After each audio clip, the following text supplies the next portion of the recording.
What is going on, everybody? It is May 6th, already into the first week of May. What is up with that? Time is a-moving. But this is episode 26. It's here. I sit down with the guest formerly known as Jameis Winston, formerly known as Matthew Ostrander, Matthew Oliver. We have a nice talk. Great talk. It was kind of an unexpected episode. We didn't really know what we were going to talk about. It turned out to be good. A little slow in the beginning, but stick with it. It's a great episode. We hit on some cool topics throughout it, so I hope you guys enjoy that one. I got 2 more classes with my recovery coach classes. I'm pretty pumped about that. Feeling a little under the weather this evening, but that's neither here nor there. But just wanted to tell you guys I love you. Hope you guys are staying strong out there. I appreciate all your support. Big things happening, which I won't talk about right now. We get into a little bit of the Room 9 vision with Matthew in this episode, so you guys will hear that and kind of my plans for everything. Get on room9podcast.com to listen, or your favorite podcast listening platform. We got our contact page. If you fill that out, you stay up to date with everything, and I get an idea of who's listening. It's really tough to gauge how many listeners you have, even with analytics, but it is what it is. I'm just hoping people are hearing it. That's all. And then we got the support page, which is my least favorite thing to talk about. I hate it. I really hate it. I wish I was just filthy rich so I didn't even have to ask for any money. But, we got bills. We got things. It costs money to advertise. It costs money for the website. It costs money for the RSS feeds, audio editing programs. That costs money. So the list goes on of things that needs to do. I'd like to advertise to try to get more listeners in order to get more of this encouraging message out to people. Kelly Olin, if you're listening to this, thank you for your donation. I greatly appreciate your support. You are awesome. And not only did you donate some money, you also gave me this laptop stand I'm staring at and this beautiful microphone stand that I'm using right now. So thank you so much for your support and encouragement. You are awesome. All right, here you go. Episode 26 with Matthew Oliver. All right, guys, we'll talk to you later. Peace. Wait a minute. You're Sean Cudahy.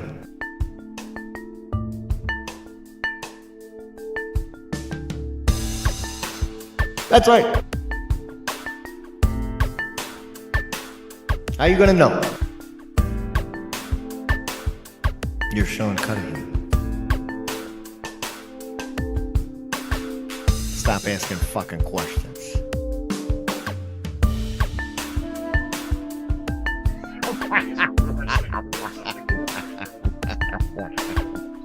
That's right. Yeah.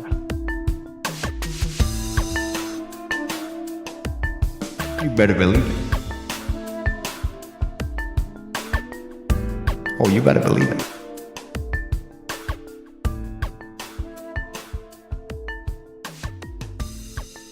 That's right.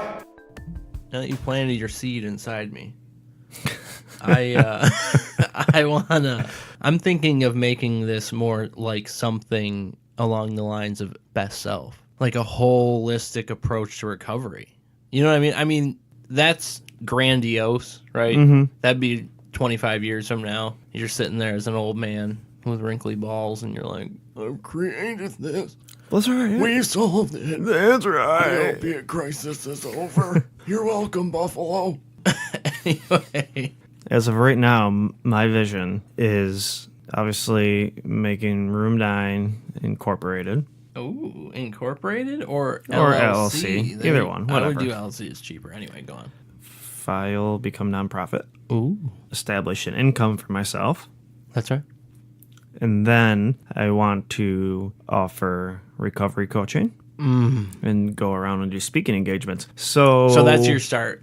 Right now, podcast is A, recovery coaching B, and speaking engagement C, or vice versa. Yeah, whatever. I don't know. Whatever falls into place. And first. I guess, whichever one you have the most demand for. All right, so let's get into this then. So let's start with your vision. And we'll go into, when we run out of steam on that, if we don't have enough, we'll go into this. So, yes.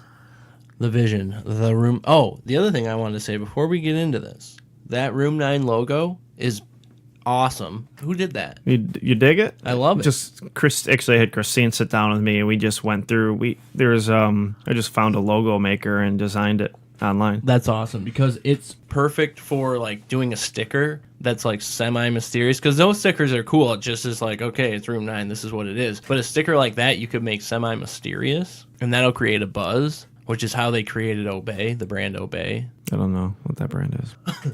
But yeah, I mean, even I think it's made a good post, you know, what do you think the Room 9 logo looks like, the new Room 9 logo, and it got interaction. It was really the most Exactly. interaction, not that it was a lot, but the most interaction I got on an Just a post. regular post. Yeah. Good. So we should boost that then. I want to, because like I said, I want to boost a couple of things this weekend. So I'll boost that. And then Monday's podcast. Are you going to put this one Monday, or you got another one in the hopper? You're way too far away from the mic.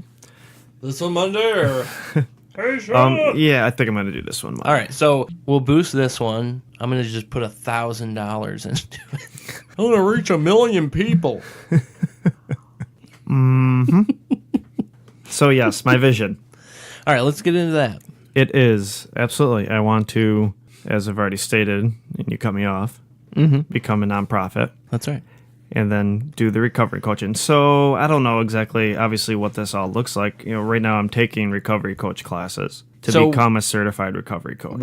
How long will that take before you're a certified recovery coach? No, it depends what you mean by that officially, but I mean, I will have a certificate in my hand at the end of these 6 classes, but that's not official yet. Like I can go and like work for somebody, but in order to get certified by New York State, I have to have so many hours supervised and so many hours in general. So Okay. I need 500 hours and 25 hours of supervision. And So then you I can take a test for New York State. Okay, so And then I'm good. Those are your next steps. Yes. Finish your classes. You're what, 2 in? You just Two started. two right? out of 6. 2 out of 6, Yep. so you're a third of the way done. Next, 33, you know, Saturday, Sunday, 33.33 repeating. 2/3 of the way done.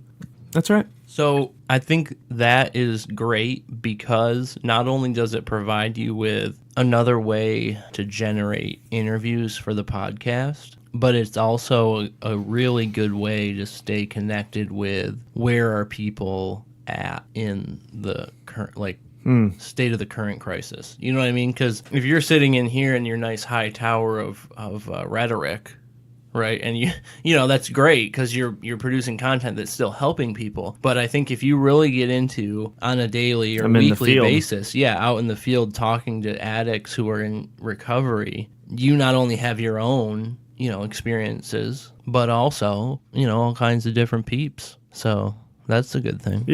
Yeah, I'm definitely looking, and then maybe they might get my CASAC down the road. I don't know yet, though. Okay. To offer counseling, so I'm not completely sure yet on that. You but- definitely have the knowledge base.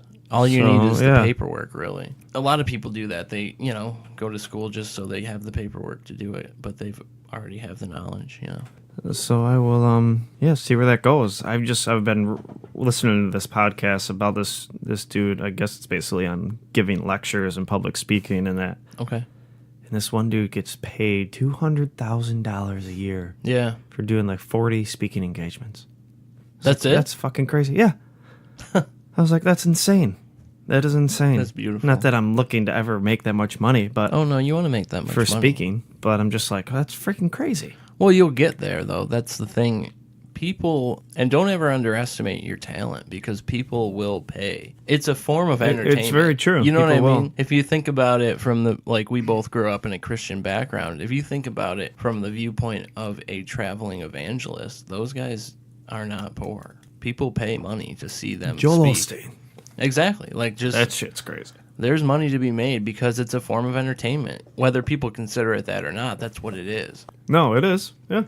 And I think you have the ability to really hone that skill. So, Yeah, I to it. agree. I think I do as well. get to it. So, speaking engagements, Room 9 podcast, Room 9 counseling. So that is like my vision, and then, maybe have people working with me at some point. Well, yeah, down the road, you're going to Maybe need hiring to hire coaches. people. But I think step one is getting yourself paid. And that sounds, And not only that, getting all the, if I'm going to run a company, yeah, you got to have if I'm going to run my own company, I need the experience. So doing it all myself. All right, I've done the recovery coaching thing. Who can I hire now to come and do Room 9 recovery coaching? And that's going to give you a good idea of how you want it done. So there always comes a time in every business as you're building it that is currently it's a one-man show, so everything that you're doing, you're approving, right? Because you're doing it. Now, as soon as you bring on, let's say you hire me full-time to do recovery coaching, you have to transfer to me your vision and philosophy to keep the brand intact. Otherwise, that's what makes a good leader, obviously. exactly. Yeah. So that's One of many things that makes a good leader. one but- of probably a billion things. So yeah, that's, or maybe get people to go out and do speaking engagements or. Yeah, I think. Now, did you ever? Because I know we talked about this a little bit. You were gonna see if you could find any, right? Like call around to high schools and just see if there was any interest. Yeah, Did you do that at all? I did not. I don't know. Maybe it's too early to try that, but it can't hurt, right? I think even if I was doing it, and I'm listening to a lot of people who get paid to go around and speak and do stuff. They say obviously don't feel bad charging people money. Obviously you can't keep doing things for free and all Right. that. But I think to get some good experience and obviously there's still the biggest part of me is obviously I want to help people. Encourage people, Yes.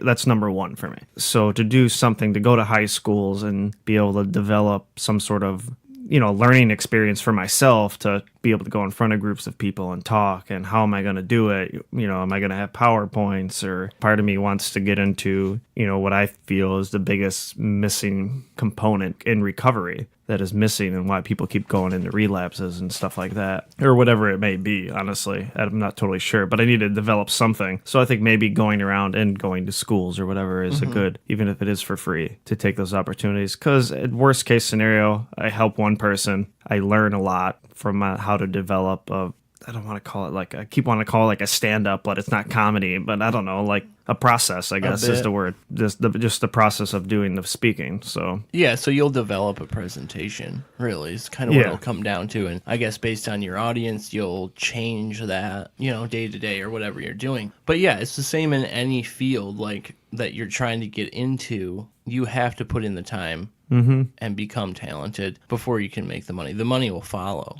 And the good thing is I have a decent amount of experience already of speaking in front of people. That's good. I mean, even from an early 20s age of doing it at churches. Right. So you should be relatively comfortable in front of a crowd, which is good. I'm very comfortable getting up and speaking in front of people. And yes. I think as this develops, as Room 9 becomes bigger and bigger, you're going to have more demand for it, and it'll be easy to charge a small fee to speak, because like I said, people will pay to hear you. Yeah, and I need to eat. You need to put food in your mouth and money in your pocket. That's what my mom always told me. My mama told me. No, I don't think. Yeah, she so ever that's said what that. that's what I'm looking at, man. That's cool. Good for you. I'm glad this is really developing. So it's been, how long you been doing this podcast? I got out of Horizon Village October 21st. So, but you were doing it while you were in there, right? For like your first episode or two while you were in there. I did, yeah. I think Andy and I did a couple episodes that I posted. I think that first one or two maybe, where I want to go back and listen to those. So you're at like 7 months then, let's say. Yeah. 7 months, solid 7 months. I'm excited to see where you're at 2 years, 3 years. You know what I mean? Just because how it's mushroomed The already. 5-year mark for me is, I think, my next long-term goal, where my biggest long-term goal ends. I would like all of this up and going and some semblance of a structure in place. That's awesome. And you're really close to a year already. You know what I mean? yeah, it's not far away. You're at all. working into your second half of your first year. So you're going to start seeing things happen just based on the interaction that we've had with people that we wouldn't have known any other way, right? There's no way that you would have come in contact with certain people that you have without doing this. It's going to keep generating that, and it's eventually going to become exponential. You just have to keep doing it and keep putting out a good product. That's key. Yeah. So, but I think I don't think and I'm obviously biased, I don't think I've heard a bad one yet. There's some ones that are better than others for sure. Obviously, that's always going to be the case. Anyway, let's talk about this other thing here, Sean. Yes, what was the second thing you wanted to talk about, buddy? The opioid epidemic. And there have been 2 so far, and I posted both of them on my Facebook, which is now under my real name. I don't know if you noticed that. I did not. Jameis Winston, R.I.P. He's gone, huh? No longer. What's going on with Matthew Ostrander? He's also been retired. He's MIA as well, huh? Yep, it's just me now. I've It's stripped just away the. Good old. I don't even know your real name anymore. Who are you? Who are you? That's what Megan was saying the other day. All right, so there's one. The first major drug distributor was charged criminally in contributing to the opioid crisis. This was Lawrence Dowd III was charged in New York. It was So the two first. people, huh? Yeah, so this guy was the first. It's a national first in the fight against the opioid crisis, a major drug distribution company. Its former CEO and another top executive, they were criminally charged. Rochester Drug Cooperative. It's one of the top 10 largest distributors. That's interesting. And I don't know if it's out of Rochester or if it's just called Rochester.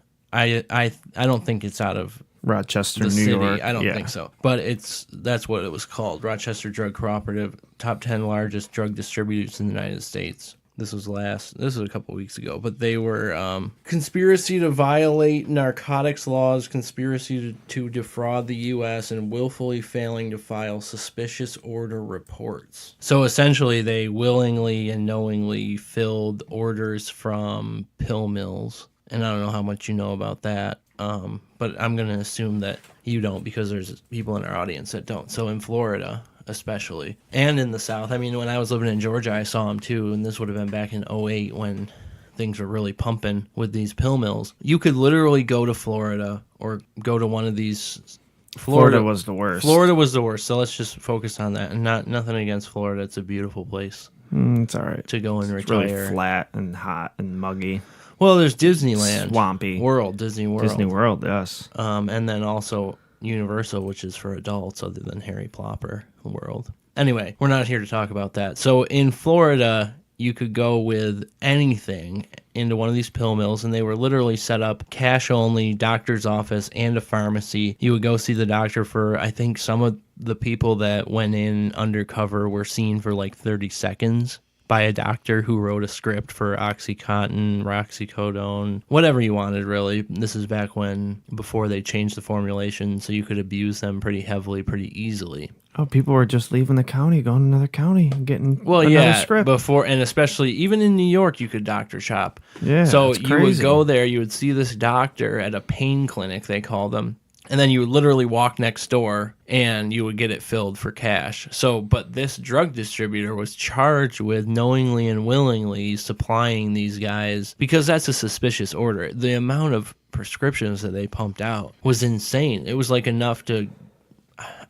one of the statistics I saw was like enough for every person in the U.S. to have like 3 or 4 scripts. That's each. crazy. You know what I dude. mean? That's how much just Florida, just the state of Florida was prescribed. Well, the dude, when I was buying like hydrocodones and shit from off the street, yeah. the guy I was getting them from would tell me the guy he gets them from goes into a doctor's office, fills out the sheet, and leaves cash underneath the clipboard. And when he gets called back, he just sees somebody that hands him a script for some pills, and then he walks out. That's crazy. So this is what they're facing, though. Dowd and, Petrozewski, 53, Dowd, 75 years old, face life in prison. Dowd will appear in court Tuesday, which this is a while ago.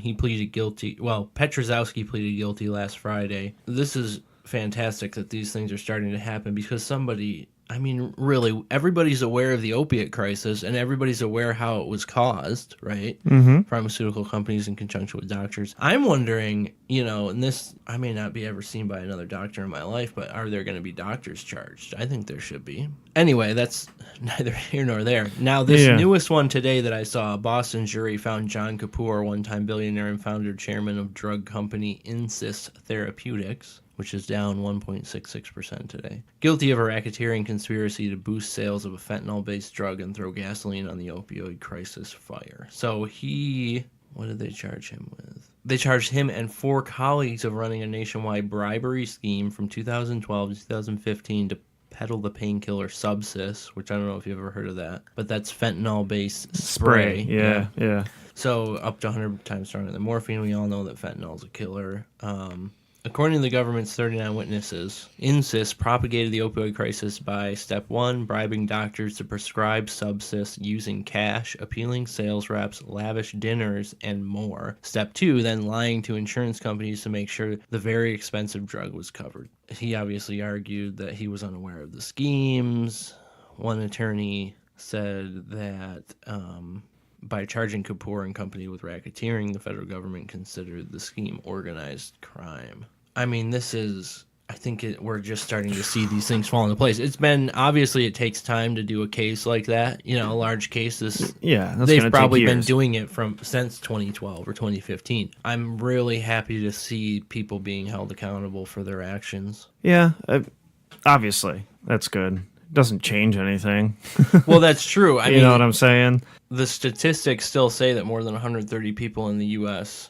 die every day from overdosing on opioids, and the CDC says that roughly 218,000 people died between 1999 and 2017 from opioid that's overdoses. Insane. And that's huge. I mean, it's awesome to see that it's recognized. Right. They're doing something about it to at least punish the people who started this. But, I mean, the main thing now is to help the people who are addicted. Right. And over an 18-year span, almost 250,000 Americans died from that. They're never coming back. There's broken families. That's insane, yeah. So life in prison, to me, is a light sentence. It is. I mean, what else can you give them, obviously? I'd rather have them have life in prison than get killed. Or absolutely. Death penalty. The death penalty would be a grace. I would kill myself. There's no way I would do life in prison, bruh. Apparently, so my dad does a prison ministry, and from what he said, these lifers that are in there, or guys that are in there for 20 plus years, they go through like a period of time where they're like that, where they're like, I can't handle this, I can't do it, and then they just get this. It's probably a switch. That's what he was saying. Like, there's just this acceptance that comes over them. Yeah, I mean, even when I was in jail, and I was only in there it was less than 2 months. But when I was in there, there's a mental, you can see it, because I've seen people in there for 2 days just break. Oh, absolutely. Like, can't do this anymore. Right. It's like, dude, you've been in here for 2 days. Well, and there's a switch in your mind, psychologically, you need to flip. Mm-hmm. And some people just can't access it and flip it, but you need to flip it and be like, all right, this is what it is. What can I do to pass the time? Well, essentially, your life as you know it no longer exists. You're basically dead to the people that you used to know, and now you need to formulate a new life inside of the walls of a prison. Mm-hmm. That, I think, it may or may not take people. It may take you longer than it takes me, but I think everyone eventually, if you're held long enough, you'll switch. Or you kill yourself. Well, that's true. You see that a lot too. It's one people or the other. hanging themselves with their bed sheets. Yeah. Which, as far as I'm concerned, you dug your own grave, right? For some reason in here, tell me if this is just totally off topic, but I've noticed a lot of like child crimes, like crimes committed against children. Those guys never make it to the trial. Not never, but I've seen that the most, where they don't make it to trial. They'll hang themselves or whatever. Like those crime documentaries. Have you noticed that? Yeah, I mean, that's because even criminals hate those people. Right, you're the hated criminal. You might have murdered like 12 grown-ass men, but you hate, you despise, you think a child molester is the most disgusting, fucked up human being ever to step face on this earth. Let's talk about that. Let's get into this psychology of how we treat children in our society. Because I was thinking about this the other day, of how for the human race to survive, right, we need to propagate ourselves. Over the years, I think over how many hundreds and thousands of years, we've developed this child-focused society. And I think, and this is me having no children, I would say that it's gone a little over the edge. A little overboard. So give me an example. What do you mean? Here's a great example, and this is from a book. I want to say the name of the book is God is Dead. Have you ever read that book? No. You should. It's a comedy. It's a satire, I think you would call it. But it's end of the world. I was going to say yes, but that's a Nietzsche quote. Part of a Nietzsche quote, anyway. When he says God is dead and we killed him. Right.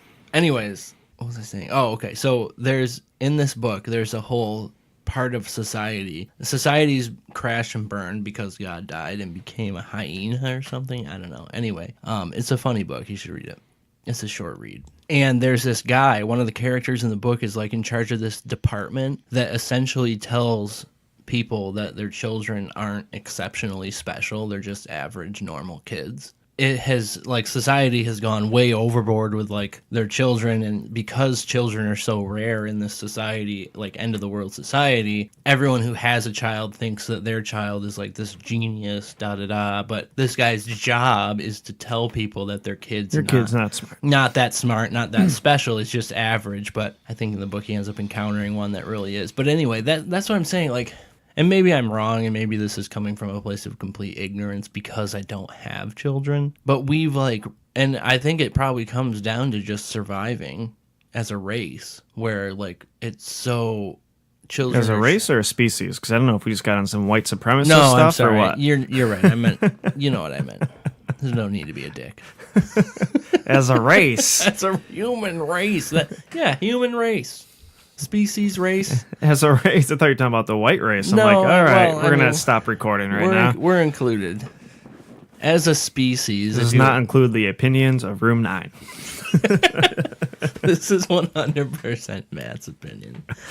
Anyway, as the human race, we've had to, right, coddle children and be so focused on, like, let's make sure the kids survive. And I just think we've gone overboard. Putting kids through school, for example, that's not necessary. What do kids learn in school that they really use? I mean, the whole system, obviously kids need to be educated. Everybody needs to, I believe, continuously be educated. But the school system itself is broken. It's so terrible. In the U.S., don't even get me going on that. I mean, I think kids should be educated. Oh, absolutely. But I think you could do it as a family. Absolutely could, yeah. I think if we got back to, like, family units. But there's also, I think, something good about going away from your family, interacting with other kids. You know, that whole process, I think, is healthy. You're right. You're right. I think we've gotten very soft on children. That's where I was trying to go with this. Yeah, I think society is very soft.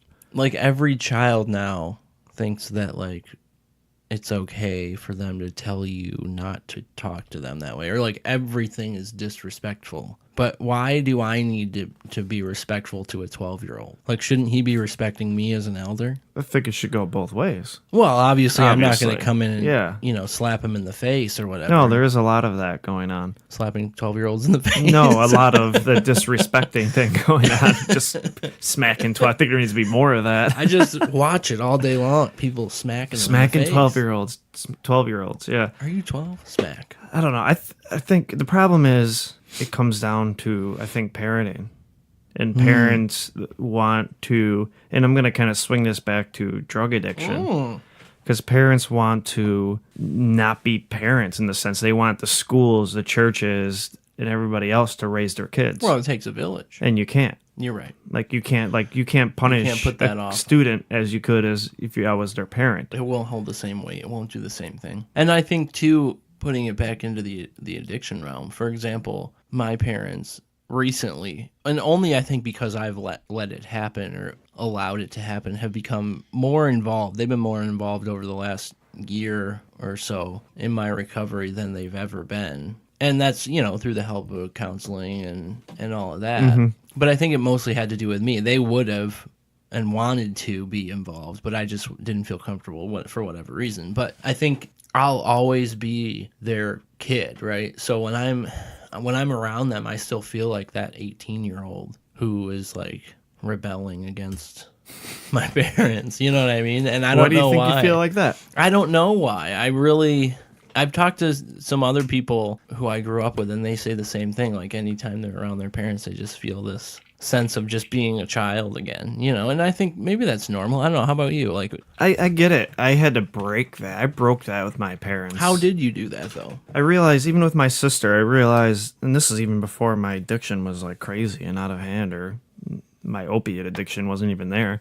I realized that I felt that way, and I realized I engaged them that way, though. Okay. And once I changed the way I would engage with them, like, I would talk to my mom about what I would talk to my friends about, basically, and not necessarily like joking around, farting boob jokes, but about life, about existence, about stuff like that.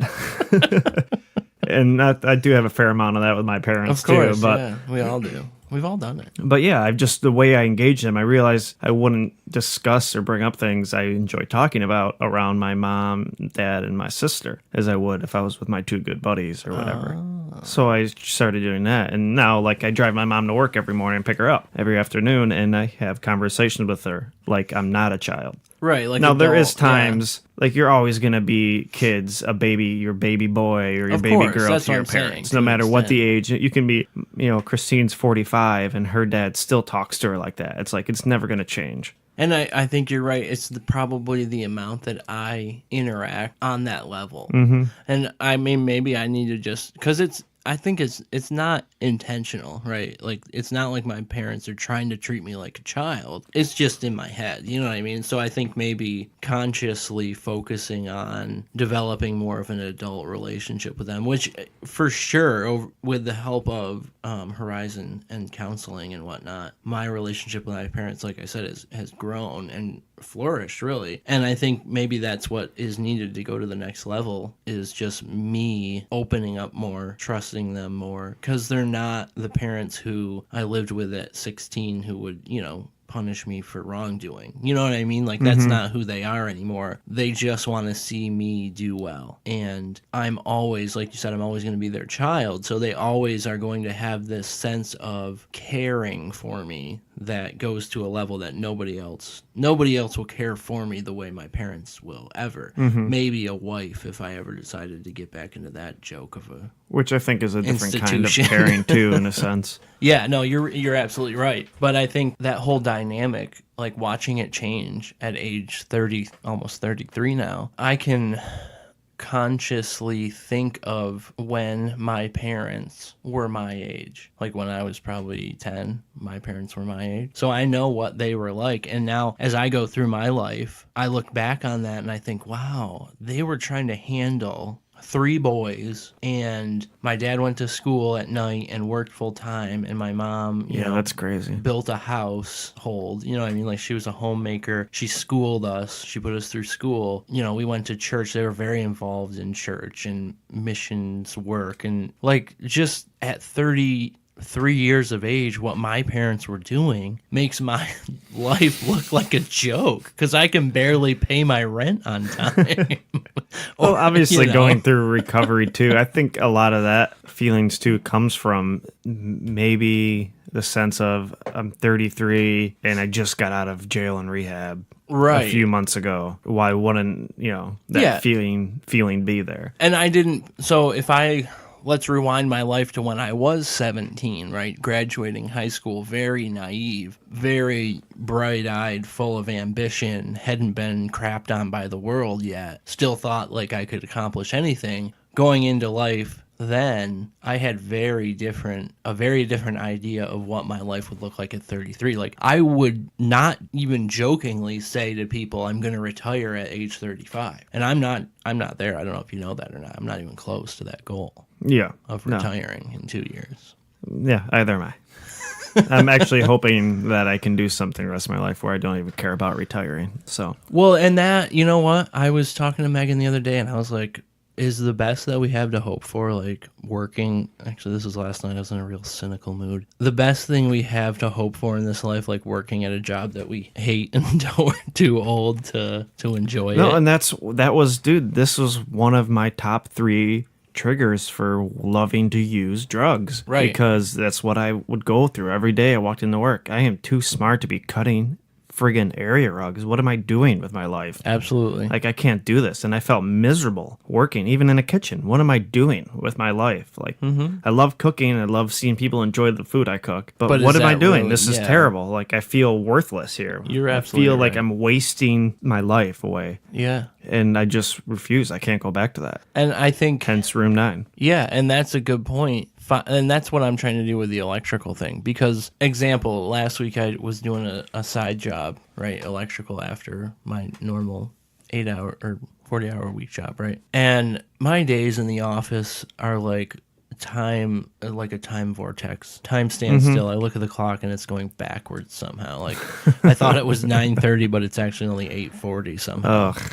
Anyway, but when I get to the job, we were running conduit in a warehouse. Time is not even a factor because I'm enjoying the problem solving of, okay, how do I run this conduit? Where do I, how much line do I need to run? Where am I going to attach the conduit? Where am I going to do this? Da, da, da, da, to the point where hourly is not a thought in my mind. Yeah. Like, when I'm working in the office, it's that's huge. That's huge too, because so many people get the idea in their head that, I need to find something I'm going to do and love the rest of my life. I'm going to be a movie star in Hollywood. right. Or I'm going to be, this or that, some famous, huge, popular thing. That's what I love to do, and that's what I have. It's like, no, you don't. Something like that. Like carpentry, dude. I've seen people who love to do carpentry. They love to build stuff. They love starting off with a piece of paper, an empty room, and be like, what am I going to do? A kitchen counter here, I see. Like visionaries. And like electrician, I love the problem solving. A nurse, I love helping these people, or whatever it is. People need to find that in their lives and do it. Right. We can't all be rock stars and movie stars. No, and really, when it comes down to, do you really want to be? I don't think Do you really want somebody, how many? That was one of my biggest things about never wanting to embrace my leadership qualities, is because I don't want to be in the front. Bothered, yeah. I just want to be the guy in the background that the leader appreciates back here that's working for him. Yeah, and that happened to me, like when I moved into my last job, when I moved into a management role. All of a sudden, me being at work, it wasn't like, okay, I can just call off today and my job will still get done. Like, I had to be there and be available for people to come bother all the time, and I hated it. Like, I consider myself a people person. I thrive in an environment where there are people and we're interacting, but not like that. Yeah. Like, that's not the interactions I want. That is a enjoy. negative. What I love about being in a leadership role is finding people, studying people, getting to know their negatives and positives, how to find their positives and pull them out and show them how to use their positive parts of themselves to benefit their own selves. And I think that's a gift that I have that I'm finally learning to embrace. Absolutely, yeah. People need to play to their strengths, but people need to be guided into that. Because think about how you can't see yourself walking into a relapse, but your best friend in recovery is probably going to watch it happen. But I'll walk into it blind, for example, and you might be like, listen, Matt, you're on the edge here. And you might bring it up to me, and even after you're bringing it up to me, I'll still walk into it blind. Put that whole concept of not being able to see one's self, that's where a good leader comes in and says, hey, you're good at this. You may not be able to give yourself credit for it because you have a decent amount of humility or whatever, but I see it in you and I'm going to help you develop it. Yeah, that's huge. Absolutely. And I think people need to learn to start. So many people. So in my recovery coach class, all right, he told us this is unofficial, unassigned homework. You don't have to do if you don't want to. But he just said, go home and I want you to write down as many positive things about you as your age. Wow. And then we talked about how, like, I was thinking anyway, how the negative side is so easy. And the positive side, you almost feel guilty writing these positive things down. And so many people want to make you feel, when you embrace your positive sides, that you are being this extremely prideful human being. Yeah. And you're not. I mean, you see arrogant, you see narcissistic people out there. You do see that. But that's so obvious. Just because somebody knows what they're good at and great at and awesome at, and they say it, doesn't mean that their light is taken away from somebody else's. They're just shining their light. That's what they're supposed to do. In your own individuality, that's what you're supposed to do. Find the good qualities and use them and show them to the world. And so many people either they're jealous and angry and upset because they can't do that with themselves, or they don't like themselves. There's no self-confidence. Right. But once you start developing these things, which is something I've been working on so much in myself the last year, self-love, acceptance, confidence, compassion, it starts becoming easier. Yeah, it just becomes easier. You allow yourself to make mistakes. You allow yourself to say, you know what? A year and a half ago, I would not have been able to sit behind this microphone and say, I have leadership qualities. Sure. Or I'm good at this and I'm good at that. And it's something you have to develop, especially I think it's super important in recovery. Yeah, you're absolutely right. Because if you don't learn to love yourself and accept yourself for who you are and embrace the things you're good at along with the things you suck at, it's going to be a constant cycle of relapse. Yeah, and other people will, trust me, other people will do enough of the you suck at this type stuff. You don't need to do it to yourself. I mean, you should be open to the suggestion that this area of your life needs improvement. Yeah, but you should never dwell on that to the point where it becomes, you become obsessed with it. No, I mean, Does that make sense? No, it makes perfect sense because I did this so great at 26 years old when I started. All right, the best way to help the universe and to change the world is to work on myself. So I did that. I stopped watching TV. I stopped playing video games. Right. I dove into philosophy, psychology, spirituality, Eastern thinking, Western thinking, whatever it may be, to work on myself. But I did all of this with no self-love, no compassion, no self-acceptance, no forgiveness, no understanding, no cutting myself any breaks. And this negative list just got bigger and bigger and bigger and bigger. I couldn't keep up with it. And eventually I developed this mindset. Wow, you're a real piece of shit, Sean. Right. You are a terrible human being. You suck at. Look at all these things you suck at. You're right. And it became like depressing. I just slumped into this self-pity, poor me. I suck at everything. My life sucks. I'm terrible. What am I doing here? Yeah, and I can definitely relate to that too, and would add on to that, I guess, comparing with other people who I see as superior. So there's things in their life that I wish I had, and I look at it from the outside as I'll never get to that point. But really, there's a good chance that there's things they look at me and see that I don't even see in myself that they would like to have. And I think if you can, and this is where self-compassion becomes tricky because you have to separate it from self-pity. So like you said, getting into a point where it's like poor me constantly is not self-compassion. Self-compassion is letting yourself make mistakes and allowing for that, and then using that as a lesson, a learning lesson. So when you're making mistakes and you're repeating them, over and over and over, nothing good is really coming from that. But it's the day that you can make a mistake and correct the action the next time it happens, that is where a mistake can become very productive. Yeah, because when you make a mistake, all right, your mindset can go either I suck, blah, blah, blah. And that starts outweighing the other side of that, which is, all right, I fucked up. What did I do wrong? Okay, I did this, this, and this wrong. All right, let's do it again. And you just go back at it. When you start getting into this poor me stage, that just takes away from all of that time where you could be spending, I fucked up here, here, and here. Okay, how am I going to change this? What's the plan? How am I going to change this? And you actually execute that plan and you do it. You're right. You're absolutely right. And I think if you can differentiate between the two, like I said, it can just become very productive. Not that that's where a mistake or a hardship can become a gift, because without it, you won't ever see what you need to develop.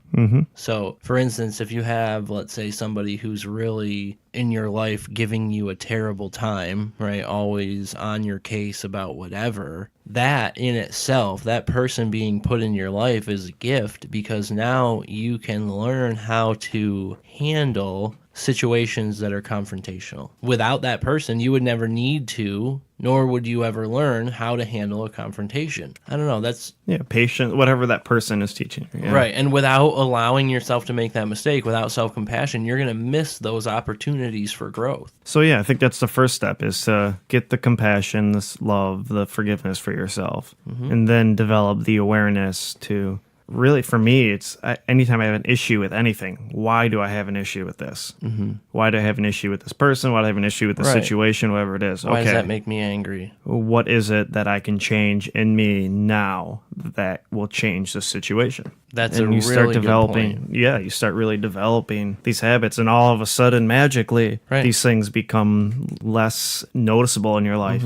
And that's where you change. Start being happy. Yeah, you change for the better in those small moments where you can say, okay, this is one thing that I can do right now to change. That's where your life makes larger changes, those little ones. Because you can sit there all day in your room and write a list of these massive changes that need to take place in your life, and that's all fine and well. But until you start making that tiny little baby step towards that change, that's huge. There's nothing that's going to happen to make it happen. And I think that's super important too. That's a great point. Those tiny, one day at a time. That chapter in that book, 12 Rules of Life. Compare yourself to who you were yesterday, not to who somebody else is today. So Right. what did you do differently today than you did yesterday? And each day, one day at a time, an hour at a time, whatever you have to start off doing.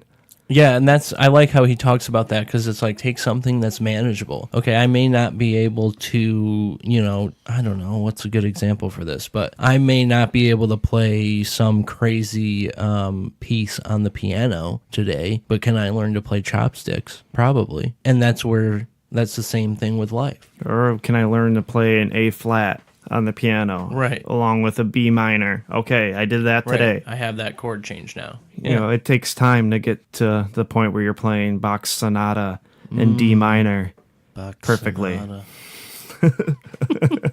Is that a thing? Oh, that's a piece. Oh, that's definitely a piece. It's very just Sebastian Bach. Yeah, so that was some good stuff, man. I think we got onto a really good path there. Somehow it went from like people getting charged criminally 12-year-olds getting slapped to And then this is how on you that. change your life. This is how they develop. Cool, I would love to keep going, but We're out of time. we are. That was that chime, right? No.